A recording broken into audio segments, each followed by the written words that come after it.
giờ lột. Lina về đi à. Lina về nó còn về Lina mình thấy cái phở thịt hè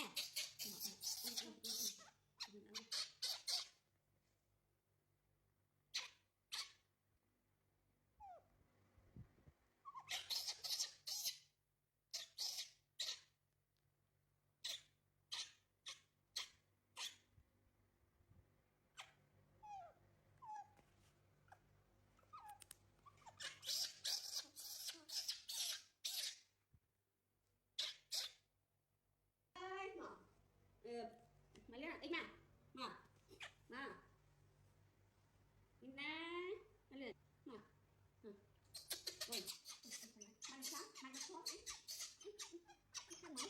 kìa mày có kìa mày ra đây